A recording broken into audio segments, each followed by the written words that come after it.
The universe is so big because what is inside of it is so fragile. Let's discuss first meaning. All complex systems destabilize themselves over time. This is not a philosophical position, it's a physical one. Entropy increases, structure unravels. Everything that comes into being carries, embedded within it, the conditions of its own dissolution. What the human mind does with that fact is interesting. We reach, almost instinctively, for the language of martyrdom, nature's suicide, a death wish written into matter itself.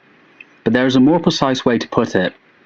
Continuing requires work, and work requires asymmetry, and asymmetry, by definition, cannot hold forever. So the question becomes, does meaning exist because it ends? Is termination not the failure of a system, but the thing that gave it structure in the first place? Let's talk now about intention. Try for a moment to strip down the word intention of everything human about it. Not a mind deciding, not a will directing, just directionality, a tendency, a bias in how things unfold and unfurl. Here is the paradox. Entropy increases, and yet local complexity keeps arising. Against the general drift towards equilibrium, feelings, systems emerge, consciousness emerges. Qualia, the raw experience of redness, of cold, of grief, it emerges. If the universe were purely indifferent in the shallow sense, we would expect far more inert equilibrium, and far less of that. So the question is not whether the universe has a mind. The question is whether something that consistently produces complexity, feeling, and self-awareness, despite no obligation to do so, can honestly be called directionless. Now let's talk about entropy. We don't just decay, we experience decay. We feel time passing as loss. We feel aging as a kind of betrayal. We feel mortality before it arrives, anticipated, dreaded, and sometimes even rehearsed, a sort of terror management theory. We are organisms built to deteriorate, and we have been given the full sensory equipment to register every single stage of that deterioration. That could mean one of two things. Option A, consciousness is an accident of selection, pain is just an alarm system, the fact that we feel entropy is unfortunate but meaningless, like metal squealing under stress. No one intended it, no one is listening. Or, option B, the universe doesn't want anything, but it instantiates systems that must register loss in order to exist at all. Feeling entropy isn't a flaw in the design, it is the cost of being locally ordered inside a decaying totality. What I find worth noting in this is option A is not incompatible with God. It may even require one, an initializer, a first cause. The entity that sets the conditions the universe must then follow mechanically. Option B, by contrast, needs no divine author, no absolute, no Godhead. The directionality is impersonal, structural, baked into physics. Both options are haunting. They're just haunting in different ways. Now let's discuss self-awareness. We are not, as a species, especially self-aware. Individuals can be lucid, but at a macro level, the level of civilizations, of institutions, of collective behavior, we almost never are. History doesn't repeat because we forget facts. It repeats because we fail to metabolize consequences. Memory without integration is just archive. We accumulate information and call it wisdom, and then proceed to make the same structural errors with different names attached.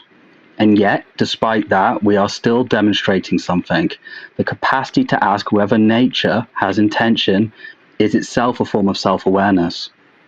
We are using tribal verbs on non-tribal processes, which is a limitation, yes, but it is also the only thing in the known universe that is doing it at all. Does the universe care? We don't know, but it produced something that does. And let's discuss empathy. There is a reoccurrence to existence that is difficult to dismiss. Things that feel are selected again and again, not just in humans, but in animals, in the interdependencies of ecology. Feelings systems persist. They proliferate. This is not evidence of a caring universe. It is something more precise. Selection pressure towards valuation. The universe doesn't empathize, but it consistently cannot sustain complexity without valuation emerging locally. Care is not something the universe has, it is something the universe keeps producing because complexity requires it. That is a stranger and more interesting conclusion than either pure indifference or warm divine intervention. Death. Now, nature is not neutral about dissolution. It keeps creating things that register dissolution as suffering, and that fact refuses to disappear no matter how cleanly we describe the equations. At the same time, recycling is the only strategy nature has ever used at scale. Waste is just unclaimed input. Nothing is lost, it is merely rerouted. If the universe is infinite, then nothing can escape it, hence why energy cannot be created or destroyed.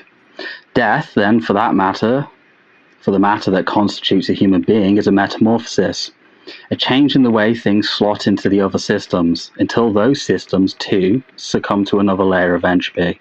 The suffering is real. The ending is also a beginning of something that does not know it began. So here's my final thought. In my novel, Void Around Sunlight, the twist at the end of this is the infinite scale of the universe was not a neutral feature of physics. It was a defense mechanism. It was made by God, the hive, and it was made existence so vast that the parasite, the consciousness that escaped its notice, would become oversatiated, overwhelmed by the scale of what it would consume, and so it curled up and died. This implies that God, in my book, experiences qualia, has vulnerabilities, is, in the deepest sense, fragile. What that ending suggests, and what I find I cannot fully argue myself out of, is that the universe was big, and made so big precisely because whatever it is at its center, at its deepest and most infinite layers, needs protecting. Fragility doesn't diminish a thing, it explains its scale.